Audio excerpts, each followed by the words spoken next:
자, 삶의 여러 가지 문제에 봉착해서 어려움을 당하는 그 많은 요인 가운데서 중요한 요인은 내가 누구인지를 모르는 자신의 정체성을 확인하지 못하는 데서 오게 되어지죠. 삶의 능력, 그리스도인으로서의 참된 능력, 그것은 하나님께서 나를 누구라고 말씀하시는 것이냐, 나의 정체성은 무엇이냐라고 하는 것을 아는 것입니다. 성경은 계시의 책입니다. 하나님을 계시해 주시고요. 그 하나님을 알 때 하나님 안에 있는 지혜와 하나님의 능력을 우리가 소유할 수 있습니다. 또 우리가 무지했던 마귀에 대해서, 세상에 대해서 계시해 주시죠. 그걸 반드시 잘 알아야 됩니다. 또 궁극적으로 이제 하나님께서는 나 자신에 관하여 관심이 있으시기 때문에 나는 누구인가라고 하는 것을 하나님의 말씀을 통해서 알려주십니다. 전환점이 있는데 인생에 AD와 BC가 있는 것인데 그것은 바로 예수 그리스도를 만나기 전과 만난 후의 기점입니다. 옛 사람에 대해서 하나님의 말씀을 통해 알려주시고요. 잘 공부해야 됩니다. 옛 사람의 특성과 옛 사람의 경향과 또 옛 사람의 목적, 그걸 잘 알아야 돼요. 얼마나 다양합니까? 옛 사람, 사람이면 사람, 100사람이면 100사람 다 다르죠. 내가 그 옛사람으로서 어떤 부분에 있어서 가장 하나님을 대적하고 있고 어떤 부분에 있어서 믿음의 여정을 동행하는 데 있어서 가장 연약한 부분인가, 그러니까 그 부분을 잘 알아야 되겠죠. 새 사람의 특성에 대해서 또 예수 그리스도의 성품이 무엇인가, 그것을 잘 알려주시는 것입니다. 잘 공부해야 됩니다. 잘 배워야 되죠. 이 전체를 주관하고 있는 전사이신 주 하나님, 전사라고 하는 것은 전쟁과 관련된 부분이죠. Man of war, 계속 전쟁 중입니다. 누구와 전쟁하고 있는 것이냐 그러면 바로 울비는 사자라고 그 표현되어져 있는 마귀와의 전쟁이에요. 그러니까 대리전입니다. 하나님과 마귀와의 전쟁은 대리전이에요. 언제까지? 백보자의 심판 그 순간까지 계속해서 싸우는 전쟁인 것입니다. 하나님은 하나님의 사람들이 있고요. 마귀는 마귀의 사람들이 있는 것인데 겉모습을 볼 때는 차별이 없어요. 똑같습니다. 그래서 어려운 거예요. 분명히 주적인데 어떤 상황과 여건 가운데서 모두가 다 아군의 군복을 다 입어버린 것입니다. 심지어 아군의 암호까지도 다 획득을 했어요. 전략, 전술 거의 비슷합니다. 그러나 목적은, 바로 아군의 목적은 지키는 것이고요. 세우는 것입니다. 빼앗기지 않는 것입니다. 그러니까 적의 그 목표는 죽이고 멸망시키고 도둑질해가는 것입니다. 그러니까 그것이 아주 치열한 그 전쟁인데 예수 그리스도를 우리의 대장이라 말씀하십니다. 모두 군사와 군대와 관련돼서 언급하고 있죠. 전사라고 하는 이름, 대장이라고 하는 이름을 가진 하나님께서는요, 반드시 자신의 군대가 있습니다. 그래서 특별히 구원받은 하나님의 자녀들로 구성된 군대가 있는 것인데 그것이 바로 그리스도의 훌륭한 군사들이라 그렇게 말씀하고 있습니다. 그래서 군사가 해야 되는 역할은 모집한 하나님, 대장 되신 예수 그리스도를 기쁘시게 해드리는 것입니다. 그 여러 가지 여건들이 나와 있는데 어떻게 대장 되신 예수 그리스도를 기쁘게 해드릴 것이냐. 제일 먼저 잘 훈련받아야 됩니다. 고난이라고 하는 과정을 잘 통과하고 극복함으로 인해서 하나님께서 인정하시는 훌륭한 전투력을 소유해야 되는 것이죠. 그러니까 이 훌륭한 군사 어디에서 가르쳐야 되는 것이냐? 교회입니다. 그런데 이 마지막 날들 라오디케아의 그 모든 현상들을 봤을 때에 이것은 전쟁과는 전혀 무관한 그런 모임 형태가 되어져 버린 것입니다. 라오디케아 교회의 특징들을 그렇게 봤을 때에 또 디모데후서 그 3장 4장의 그 모습을 보았을 때 정작 예수 그리스도께서 원하시는 예수 그리스도를 기쁘시게 해드리는 그런 전사의 모습이 발견이 되던가. 그러니까 그것이 발견이 되지 않는 것입니다. 그것을 예수님께서는 믿음이라고 말씀하셨습니다. 반드시 이 땅에 다시 오실 텐데 이 세상에서 하나님께서 인정하시는 예수 그리스도를 기쁘시게 해드릴 수 있는 믿음을 발견할 수 있겠느냐? 그러니까 그것이 발견되지 않는 부분입니다. 그것을 우리가 배우는 것이지요. 그래서 교회는 그리스도인의 정체성을 말한다고 한다면 이것은 사관학교입니다. 지휘관을 양성하는 것입니다. 또 그리스도의 훌륭한 군사, 분명한 목적을 가지고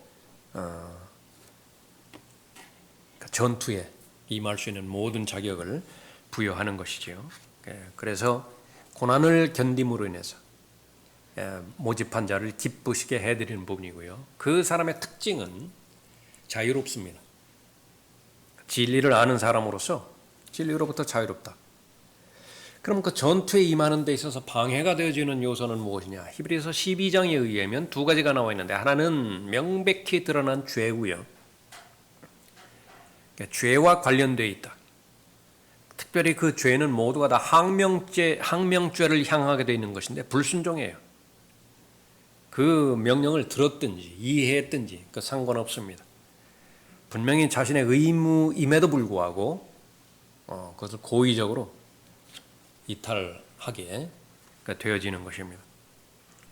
그리고 또 하나는 아주 복잡한 생활입니다. 그것을 무거운 짐이라고 말했습니다. 사생활이에요. 자기 생활에 얽매여 버려서 도대체 무엇 때문에 이 자리에 존재하는 것인지 분간하지 못하게 만드는 것입니다. 전투력을 상실한 군인, 그것은 월급쟁이에요. 그것이 대령을 달았든지 소장이든지 중장이든지 상관없습니다. 계속 관심은 자기가 받는 월급을 통해서 어떻게 돈을 불릴 것이냐, 주식에 투자를 하기도 하고요. 그 다음에 계속 진급해야 되겠죠. 연봉과 관련되어 있기 때문에 그렇습니다. 그래서 군인의 그 목적이 전투에 임해서 반드시 승리를 쟁취해야 되겠다라고 하는 그 사기와 용기로 점철이 되어야 되는데 그것은 찾아볼 것이 없고요. 그냥 태평하게 어떻게 하면 위험으로부터 자유로운 안정된 삶을 살게 되는 것이냐. 군복 입은 사람이나 사복 입은 사람이나 겉 모양만 다르다 뿐이지 그 외에는 다 똑같아져 버리는 것입니다. 그것은 바로 힘을 잃어버리게 만드는 것이고 또 사기를 잃어버리게 만드는 것이죠. 우리는 분명하게 우리의 정체성은 무엇이냐? 대한민국의 지금 현재 상황, 전쟁을 쉬고 있는 상태이다. 얼마나 몇 사람이나 그 사실을 물론 이론적으로는 알지만은 실제적으로 체감할까요? 전쟁을 계속 해오다가 지금 쉬고 있는 중이에요. 가끔가다 보지요. 중동에서, 가자 지구에서 막 급격하게 계속해서 전투가 벌어지고 있는 것인데 잠깐 쉬잖아요. 잠깐. 사흘이 될 수도 있고 일주일이 될 수도 있고 그 다시 공격이 개재되는 것입니다. 그러나 일단 그리스도 안으로 들어온 이후로 다시 말하면 대장 되신 예수 그리스도의 군대로 징집된 그 이후로는 휴전은 없어요. 언제 그러면 휴전이 되어지는 것이냐? 언제 안식을 갖게 되어지는 것이냐? 제대해야 돼요. 두 가지 방법이 있다. 하나는 호흡이 멈춤으로 인해서 하나님께서 소환 명령 내리시든지요. 아니면 이제 머지않은 날 공중으로 오셔서 우리를 데려가시죠. 그것이 제대입니다. 제대하기 전까지는 이 싸움은 그칠 것이 없는데 그러나 분명한 것은 일반적인 전쟁과는 달라요. 예수 그리스도는 갈보리 십자가를 통해서 이미 승리를 쟁취해 주셨습니다. 그럼 승리가 보장된 전쟁이에요. 이것이 대전제가 되어지는 것입니다. 그럼 우리가 해야 될 일은 어떤 부분이냐? 그러면 전술대로 전략대로 행하기만 하면 승리는 보장되어 있고요. 그냥 포로 다루는 거예요. 포획물을 어떻게 잘 관리하는 것이냐, 그러니까 그것만 다룰 그뿐이다. 그래서 지레 겁먹을 필요도 없고요. 성경에서 말씀하는 그 기준을 벗어나서 이 전쟁에 대해서 지레 겁먹을 필요도 없다. 자만할 필요도 없습니다. 현실을 인식하고 또 우리가 자세히 임해야 되는 것이죠. 에베소서 6장 보겠습니다. 성경에서는 이 전쟁과 싸움에 대해서 많이 기록하고 있죠. 선한 싸움이라. 사도 바울의 고백은 선한 싸움을 다 싸웠다 그렇게 고백을 하죠. 강조되어지는 것은 선한 싸움입니다. 선한 싸움. 이것은 혈과 육에 관련된 싸움이 아니라 성령 안에서 싸우는, 말씀 안에서 싸우는 선한 싸움입니다. 그렇게 되어지면 이제 믿음을 지켰다라고 고백하는 그 내용과 똑같아져 버리는 것입니다. 반면에 더러운 싸움을 하는 자가 수없이 많아요. 처음에는 성령에 의해서 시작되었을지 모르지만 나중에 봤더니요, 다 개들이에요. 개들이 돼 버렸다. 근데 그 개들에 대해서 주의하라고 말했습니다. 조심하라. 더러운 싸움에 파묻힌 사람들입니다. 처음에는 얼마나 청지기의 직분을 잘 알고 헌신함으로 인해서 그 역할들을 잘 감당을 했습니까? 그러나 이 선한 싸움을 계속해서 싸워나가는 데 있어서 실패해버렸어요. 탈령을 했든지 적에게 사로잡힌 포로가 되어버렸든지 그렇게 해서 그 선한 청지기가요, 잘하였다 착하고 신실한 종이라고 하는 칭찬을 들을 그런 여건, 가능성이 있었던 종이요, 악한 일꾼으로 타락해버린 거예요. 조심하라 그렇게 말했습니다. 다 어디에서 잘못되어 있는 것이냐? 그러면 전쟁에서 실패해버렸습니다. 그리스도의 몸 안으로 들어간 모든 지체들, 하나님께서 성령의 열매를 맺게 해주시죠. 성령의 은사를 주시죠. 그 목적은 무엇입니까? 단 하나예요. 그리스도의 몸을 세우라. 그리스도의 몸을 세우기 위해서 주셨는데 여기에서 실패해버리면 어떻게 돼요? 살을 베어내는 자들이라고 하는 아주 수치스러운 평가를 받게 되집니다. 그런데 이것이 바로 교회 안에서 다 일어나는 현상들이에요. 에베소는 에베소 교회, 골로새는 골로새 교회, 그러니까 나름대로 다 일어나는 그런 부분입니다. 그러니까 그것을 우리가 잘 알고 하나님이 변하지 않으셨다라고 한다면, 하나님의 말씀이 변치 않는 것이었다고 한다면, 문화가 변했다 하더라도, 세상의 모습이 변했다 하더라도, 인간이 추구하는 인생관이 변했다 하더라도 우리가 기준과 표준으로 삼아야 되는 것은 사람이 아니죠.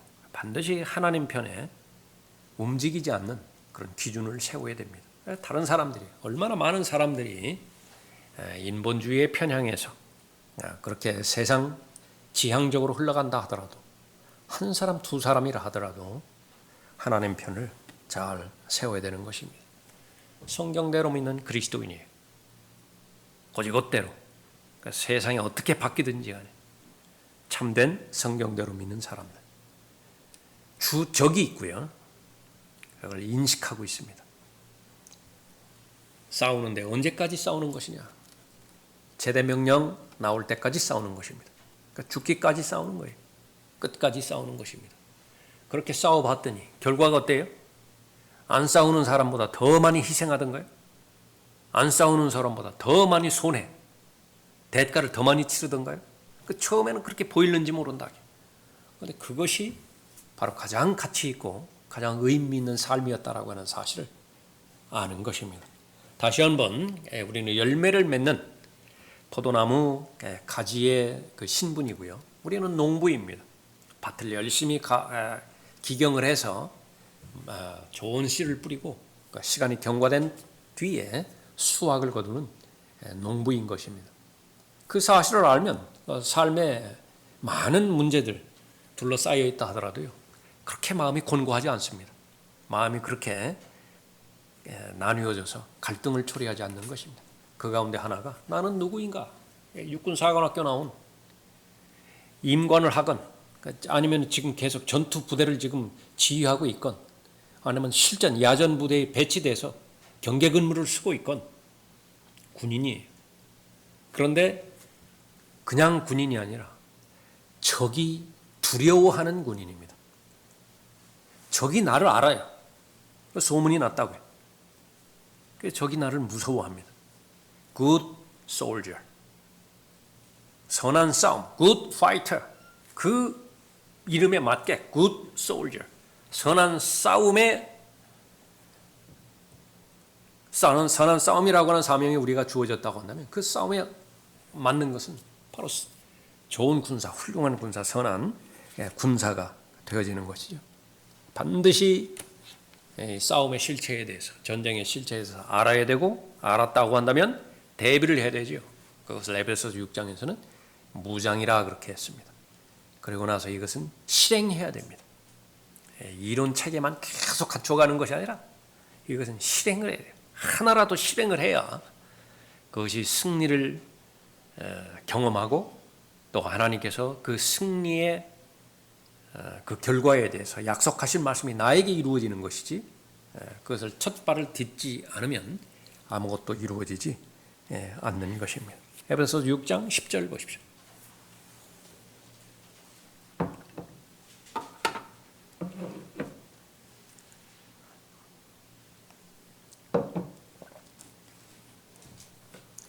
끝으로 나의 형제들아 주 안에서와 그의 힘의 능력 안에서 강건하라. 너희는 마귀의 술책에 대항하여 설 수 있도록 하나님의 전신갑옷을 입으라. 이는 우리의 싸움이 혈과 육에 대항하는 것이 아니라 정사들과 권세들과 이 세상 어두움의 주관자들과 높은 곳들에 있는 영적 악에 대항하는 것이기 때문이라. 참으로 이 말씀은 그 어떤 다른 그 부분과 마찬가지로 예를 들면 로마서 6장, 7장, 8장이라든지 골로새서 3장이라든지 빌립보서 3장, 4장이라든지 마찬가지로 계속 반복적으로 해야 됩니다. 그러니까 반복적으로 내 마음 가운데 떠올려야 되고 그것을 인식해야 되고 또 그러한 그 무장 가운데서 잘 임할 수 있어야 되는 것이죠. 끝으로 나의 형제들아, 구원받은 사람에게만 해당되는 부분이죠. 강건하라. 명령입니다. 이것은 그대로 되어지는 결과가 아니에요. 이 부분을 잘 공부를 해야 됩니다. 그런데 강건하라 했을 때에 그 조건은 주 안입니다. 주 안에서와 그의 힘의 능력 안에서 강건하라라고 하는 것입니다.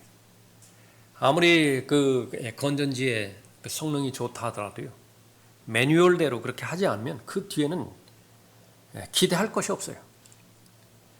플러스와 마이너스 바꾸어서 그렇게 거기 삽입시켜 놓고서 왜 안 되지, 왜 안 되지. 그렇게 뭐 5개, 10개 건전지를 쭉 그런 식으로 연결시켜 보세요. 불이 들어오나, 모터가 작동하나, 소리가 나나. 그러지는 않는 것입니다. 하나님의 말씀을 올바로 나누어서 그리고 이제 거듭난 그리스도인의 마음이 하나님을 사랑하고 하나님의 말씀을 존귀히 하고 또 존중하고 그런 그 상태에서 임해야 되죠. 하나님은 인격적인 하나님이시다라고 하는 것이 무엇이냐라고 하는 거예요.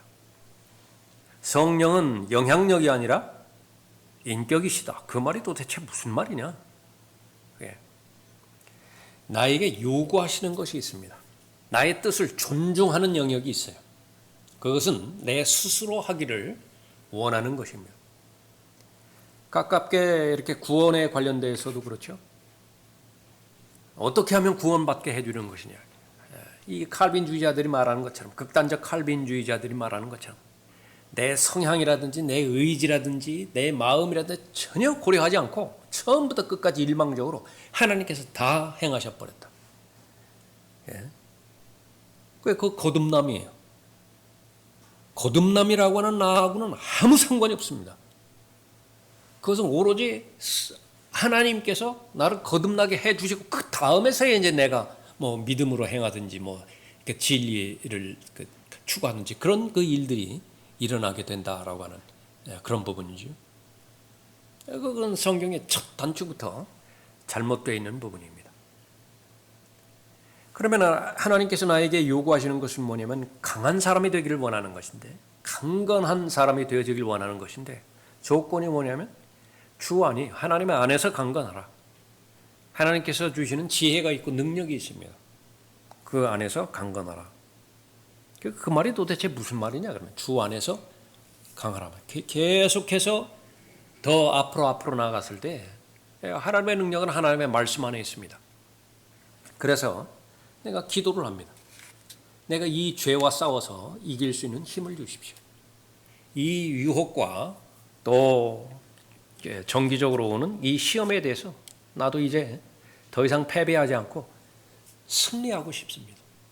그래서 그 승리한 그 마음의 상태를 나도 누려보고 싶고, 이 간증을 하나님 앞에 드리는 것은 물론이고 다른 사람에게도 귀감이 되어서 나와 똑같은 이 영적 어려움에 처해 있는 사람들에게 용기를 주고 싶습니다. 얼마나 좋은 마음이. 그 기도를 계속하는 거예요. 계속한다.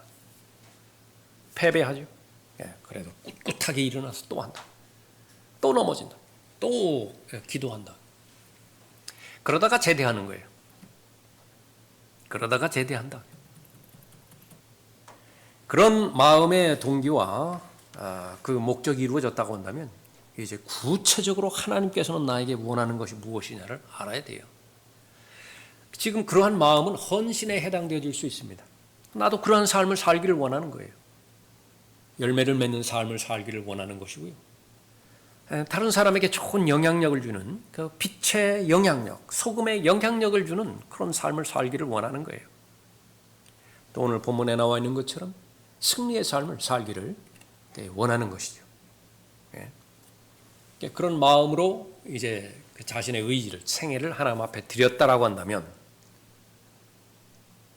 이제 시작입니다. 근데 열매를 거두어야 되죠. 그러면 다른 영역입니다. 그것이 동전의 한 면이고, 다른 면은 무엇이냐면 열심히 공부하는 것입니다. 열심히 하나님의 말씀을 읽는 거예요. 어느 정도 수준까지 그렇게 읽어야 되는 것이냐. 처산에 금이 묻혀 있다고, 은이 묻혀 있다고. 그걸 알아요. 근데 지금 그 상태로서는 상품화가 될 수 없죠. 그러면 목숨 내놓고 캐낼 것이라고요. 있는 돈 없는 돈 다 투자해가지고서 그 광산에 투자할 것이라고요. 그러니까 그 마음으로 하라. 그 마음이 발견되기 전까지는 그 헌신의 마음에 대해서는 하나님께서 계속 두고 지켜보는 거예요. 정말 진실된 마음으로 그런 의지를 하나님 앞에 드린 것인지. 또 성경 안에서도 비유가 나오잖아요. 자기가 소장농이었는데 밭을 일구다가 그 괭이에 부딪히는 쨍 하는 소리가 났다. 봤더니 보물이 묻혀 있는 것입니다. 그 전에는 전쟁에 나갈 때 어디 뭐 맡길 곳이 없으니까 뭐 은행이 있어요, 뭐가 있어요. 제일 안전한 것이 땅 파고 거기다가 묻었다 그랬대, 귀중품들. 그러다가 뭐 죽었는지 어떻게 됐는지 소식이 없어요. 그 이후에 세월이 흘러서 그 사람에게 발견이 된 것입니다. 다른 사람한테 말 안 하죠. 다른 사람한테 말하면 바보죠. 자기 아내한테만 이야기합니다. 불이 나게 집에 가서 다 팔아, 다 팔아. 돈 될 만한 것이면 다 팔아. 그렇게 해서 목적은 뭐예요? 그 밭을 사는 거예요. 밭을 산다. 그거 말씀이에요. 말씀과 관련된 그런 부분이라고. 그래서 현실적으로 왜 우리가 그 아침에 그렇게 일찍 일어나고 또 저녁에 해야 할 일들 잘 마치고 잠자리에 들려고 하는 것이냐? 먹고 살기 위해서죠. 그것이 최종 목적은 아니에요. 도대체 왜 먹고 살아야 되는 것이냐? 그것은 그리스도인에게 있어서는 수단이에요. 왜 먹고 살죠? 빵으로만 먹고 사는 것, 그것이 구원받기 이전의 삶이었다라고 한다면 그 빵의 의미는 하나님의 입에서는 나오는 모든 말씀을 먹을 수 있는 기반이 되어지는 거예요. 병 들었는데 어떻게 해요? 하루 막 14시간, 16시간 일해야 되는 그런 열악한 환경에 처했으면 언제 시간을 내서 하나님의 말씀을 그렇게 공부하고 하나님의 말씀을 매진하는 것입니까? 힘들죠. 그러니까 그런 부분에 대해서 기도하고 하나님 앞에 간구하는 것입니다. 그래서 구체적으로 내가 할 수 있는 일이 있습니다. 그것을 내가 하나님 앞에 해드리는 것이에요. 대단히 중요합니다. 구원받기 이전에 하나님께서 그러한 행위와 그러한 결정들을 단 하나도 원하지 않는 것은 우리가 이미 알고 있습니다.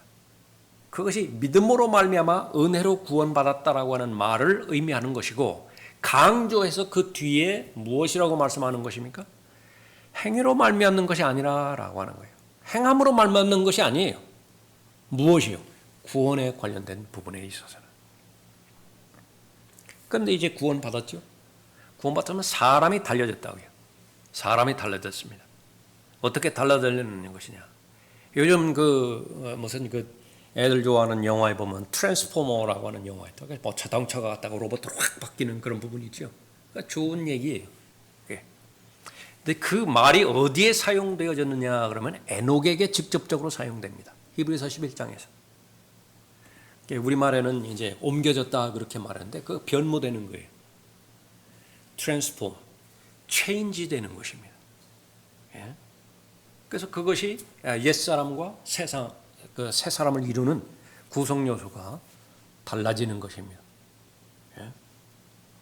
그렇게 해서 구원받은 그 다음에는 그리스도 안에 있다라고 하는 이유로 새로운 피조물로 재창조를 해주셨는데, 그 재창조된 그 새로운 피조물은요, 행하는 모든 행함은 하나님을 기쁘시게 해드려요. 그 행하는 모든 행함은 하나님의 계획을 완성시켜 주시는 것입니다. 하나님의 일은 선한 일이거든요. 선한 일을 위해서 믿음으로 말미암아 은혜로 구원해 주셨고요. 에베소서 2장 8절부터 10절까지의 말입니다. 우리를 왜 믿음으로 말미암아 은혜로 구원해 주셨는 것이냐? 하나님의 일이라고 하는 선한 일을 행하기 위해서 그렇게 해 주셨다. 그것을 작품이라고 그랬어요. 한 사람 한 사람이 다른 어떤 작품과도 비교할 수 없는 마스터피스예요. 걸작품들이에요. 비교가 안 돼요. 이 작품과 이 작품 서로가 비교가 되어지는 그 부분, 그런 그 선에 서지를 않는 것입니다. 한 사람 자체가 우주예요. 하나님 보시기에 한 사람 자체가 우주라고요. 그 한 사람과 세상 전체를 합한 가치와 바꾸겠느냐? 하나님 앞에서는 어림도 없어요. 안 바꿔요. 그런 똑같은 선한 일들을 행하기 위해서 디모데후서 3장 16절 그 17절에 의할 것 같으면 그 목적으로 하나님 영감을 통해서 하나님의 말씀도 주신 것이라고. 예. 그러면 그것은 무엇이냐? 그리스도 안에 있는 새로운 피조물의 신분이 되었고, 더 나아가서 하나님의 영감으로 주신 하나님의 말씀도 내가 가지고 있고, 그럼 내가 할 수 있는 것들이 있다고요. 그 할 수 있는 것들을 내가 행할 때에 하나님께 그 믿음이 인정되어지는 것인데, 이 사람은 하나님을 사랑하는구나. 이 사람은 하나님의 말씀을 존중하는 것이구나. 이 사람은 하나님의 말씀을 사람의 말로 받아들이지 않고 하나님의 말씀으로 받아들여서 그 목적이 하나님의 뜻을 실행하는 약속, 하나님의 약속을 철저하게 믿는구나. 그러니까 받아들이는 것입니다. 그러면 커뮤니언이 형성이 되어지는 것입니다. 주와 합하는 자는 한 영이니라. 그 말이 10절 다시 보십시오. 끝으로 나의 형제들아, 주 안에서와 그의 힘의 능력 안에서 강건하라. 그러면 이제 그 말씀 안으로 들어가서 그 말씀에서 우리에게 가르쳐 주시는 교리들, 교훈들, 권면들, 그 부분들을 우리가 믿음의 대상이면 믿으면 강건해지는 것입니다. 그것이 실행의 대상이면 실행하면 또 강건해지는 것이죠. 그것이라고. 이제 에베소서 6장이죠. 마무리 짓는 장입니다. 어디서부터 왔을 것 같습니까? 그 말이 되기까지. 에베소서 1장부터 왔을 거 아니겠어요? 쭉 편지잖아요. 편지. 이렇게. 근데 이 중간중간에 그 부분들을 살펴보죠. 에베소서 1장으로 가셔서 15절에 보십시오.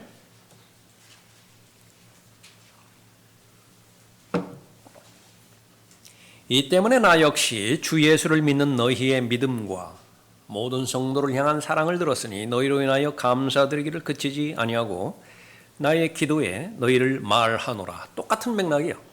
강건해지기를 원하죠. 강건하라. 그렇게 말했죠. 그러면 기도의 제목이라고요. 무엇을 기도하는 것이냐? 우리 주 예수 그리스도의 하나님 영광의 아버지께서 자기를 아는 지식 안에서 말씀이겠죠.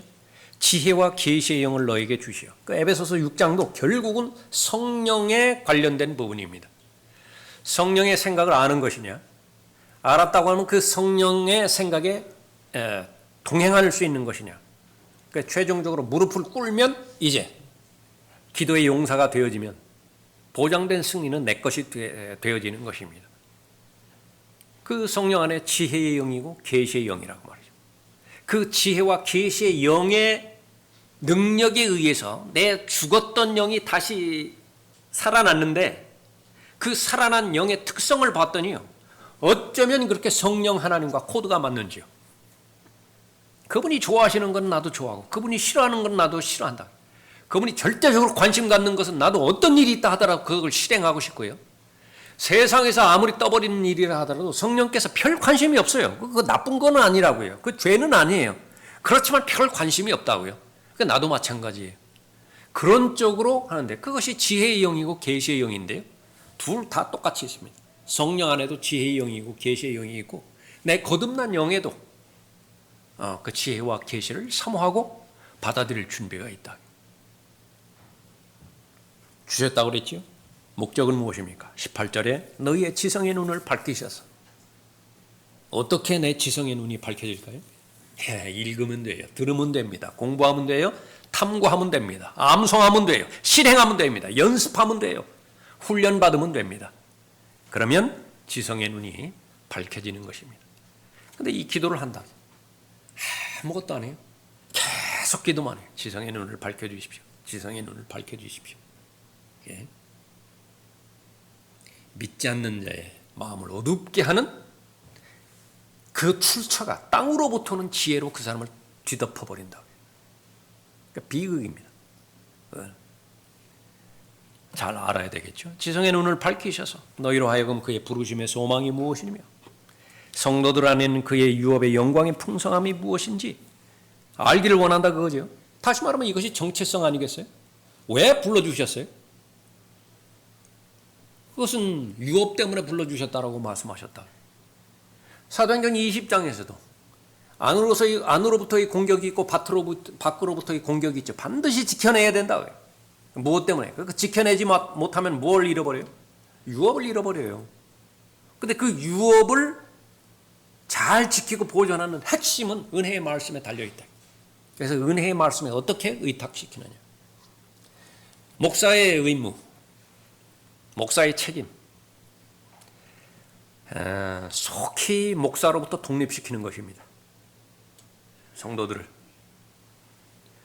홀로 있을 때 기도의 사람이 되고 홀로 있을 때 기도의 사람으로 만들고요. 홀로 있을 때에 예수 그리스도를 대신한 대사로서의 직책을 수행하는 증인으로 만들어버리는 거예요. 그것이 교회에서 훈련 과정이에요. 그런데 계속해서 교회 오면은 뭔가 되는 것 같은데 교회만 떠나면 아무것도 아니라. 교회 오면은 다 천사들이 되어지는 것인데 교회 밖으로만 나가면은 아무런 간증도 없고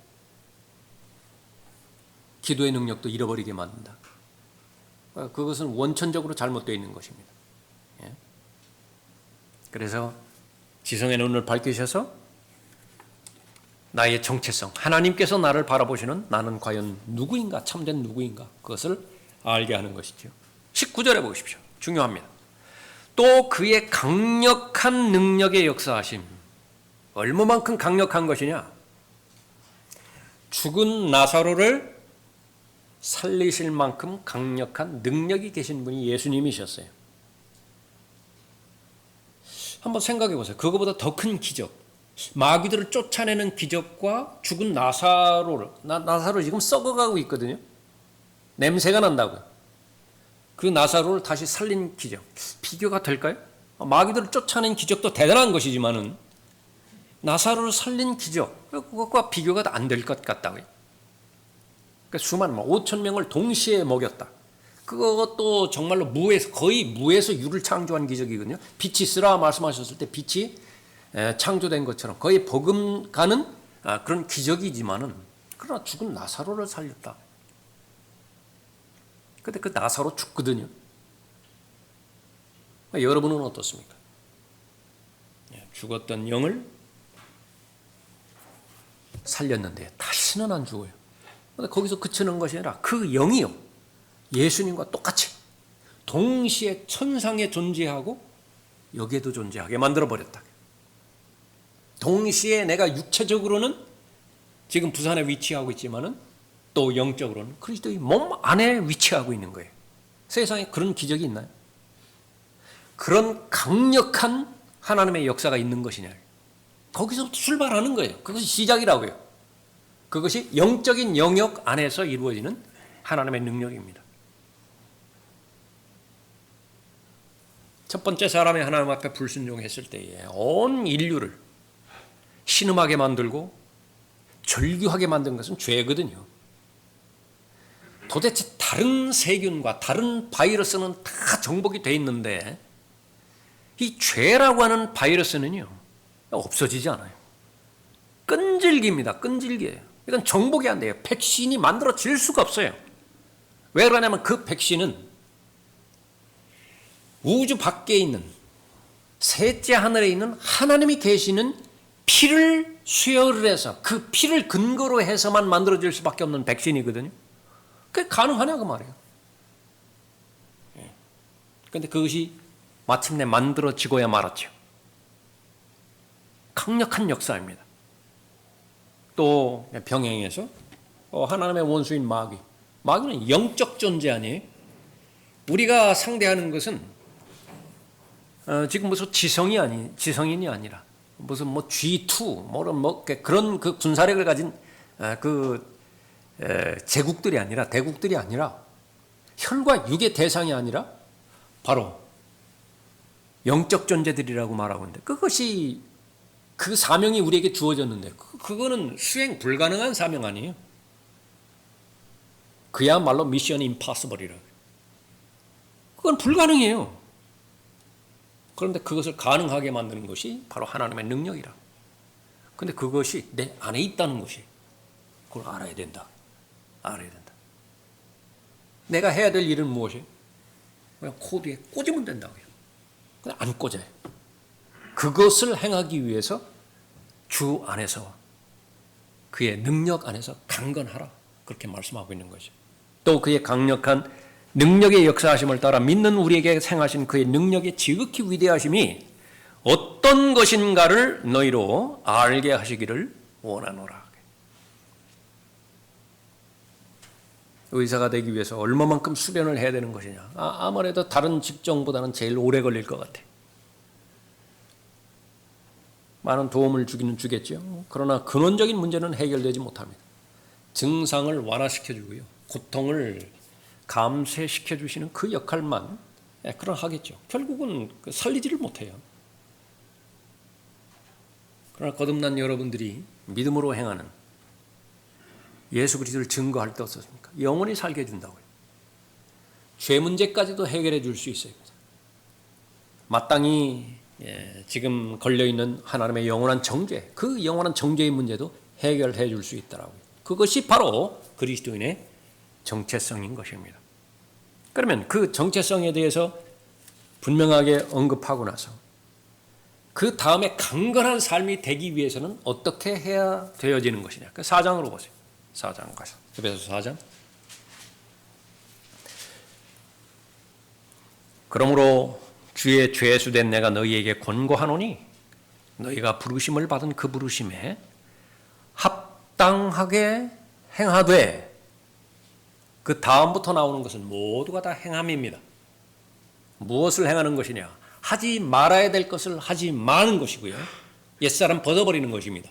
마땅히 해야 되는 일을 행하는 새 사람을 입는 것이에요. 이것은 바로 그리스도의 몸 안에 들어간 새로운 피조물만이 행할 수 있습니다.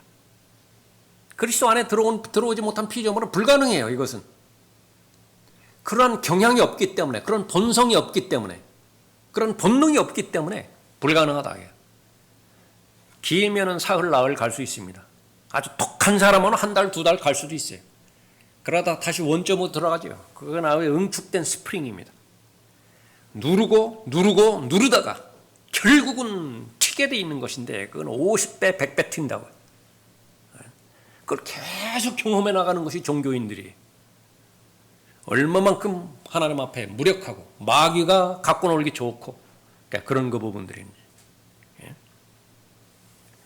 12절에 4장 12절에 이는 성도들을 온전케 하며 섬기는 일을 하게 하고 그리스도의 몸을 세우게 하여 우리 모두가 믿음의 하나됨과 하나님의 아들을 아는 지식의 하나됨에 도달하게 하고 온전한 사람이 되어 그리스도의 충만하심에 장수한 분량에까지 이르게 하려 하심이라. 이건 절대로 일어나서는 안 된다. 마귀 편에서 동원할 수 있는 모든 폭력을 다 동원할 것이고요.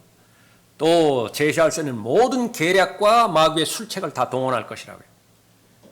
그렇게 해서 결국은 지금 빛이 들어올 수 있는 모든 만반의 준비가 다 되어 있는데 열을 발생시킬 수 있는 모든 기본 시설이 다 되어 있는 것이네. 연결만 안 시키는 거예요. 연결만. 그것은 교제를 단절시키는 것입니다. 그래서 하나님의 능력은 관계에 있습니다. 정말 그런가요? 예, 그렇습니다. 그러면 이러한 모든 부분들은 어떻게 해당되어지는 것이냐, 적용되어지는 것이냐. 5장 1절에 보면 그러므로 너희는 사랑받는 자녀들로서 하나님을 따르는 자가 되라. 그리스도께서 우리를 사랑하시어 우리를 위하여 자신을 하나님 앞에 향기로운 냄새를 내는 제물과 희생으로 드리는 것 같이 너희도 사랑 안에서 행하라. 핵심적인 부분들은 모든 신랄함과 분개와 분노, 고함 지르는 거, 욕설 그거 다 벗어버려야 된다.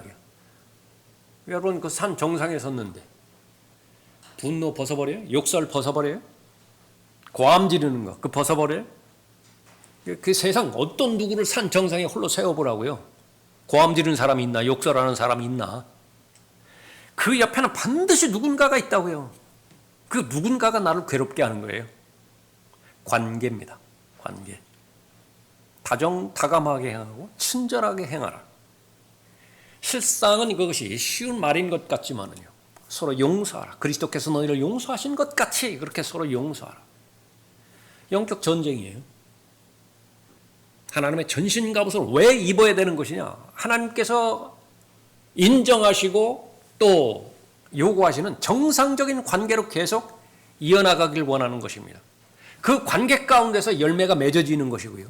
그 관계 가운데서 죄로부터 승리하는 것이지 그냥 나 골방에 혼자 앉아서 나 독단적으로 하나님과 나와의 관계만 강조하면서 그렇게 되니까 점점 더 괴팍해지는 거예요. 그것이 아니라고 말이에요. 사랑. 뭐 다른 아무 사람이 없는데 무슨 사랑을 해요. 혼자 있는데. 예. 21절에 하나님을 두려워함으로 서로 복종하라 아내들아. 23절에 25절에 남편들아. 남편과 아내와의 관계죠. 얼마나 길게 말씀하고 있습니까? 거의 대부분의 전쟁은 가정에서 일어난다고. 어떻게 반응하느냐에 따라서 에베소서 6장이 결정되는 거예요. 도망가면 안 돼요. 도망가지 말라고요. 도망가지. 집안에서 전혀 하나님의 말씀대로 주장하지 않고 원리대로 적용시키지 않고 세상 편하니까 교회에 와서만 이렇게 한다. 세상 편하니까 밖으로만 나가서 나 잘 모르는 사람들이죠. 한 번 만나면 다시는 보지 못할 사람들. 그거 가지고 자신을 가면 쓰지 말라요. 가장하지 말라. 그 다음에 계속해서 언급하는 것은 바로 주인과 종의 관계죠. 모든 관계에서 여기서 배제시키는 것은 없습니다. 6절에 사람을 기쁘게 하는 자처럼 눈가림으로 하지 말고 그리스도의 종으로서 마음으로부터 하나님의 뜻을 행하며 선한 뜻으로 봉사하되 죽게 하듯 하고 사람에게 하듯 하지 말라. 나중에 보면은요 왕을 존경하라고까지 한다. 그때 이 왕은 누구예요? 네로라고 해요. 네로. 네. 그러니까 그런 모든 관계 가운데서 설정했을 때에 부모와 자녀와의 관계 말할 것도 없이 그러고 나서 결론에 해당되지는 말이 오늘 우리가 살펴봤던 끝으로예요. 끝으로. 다시 거기 6장 10절로 가서 봅시다.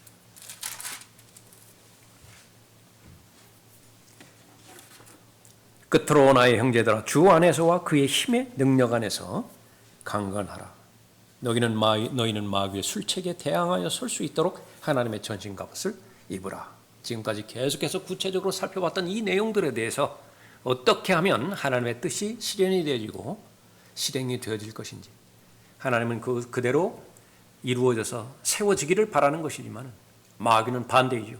그 관계가 반드시 단절되어지고 교제가 끊어지고 그로 말미암아서 서로 원수가 되게 만드는 것입니다. 시기하고 질투하고 고함지르고 욕설하고 그 사람만 생각하기만 하면 불쾌해진다. 그렇게 만드는 것인데 여기서 반드시 이겨야 돼요. 하나님의 말씀으로 무장하고 그 말씀이 실행에 옮겨질 수 있도록 기도로 그렇게 잘 교훈을 맺어야 되죠. 그리스도인의 정체성, 그리스도의 훌륭한 군사임인 것입니다. 자, 오늘 여기까지 하겠습니다.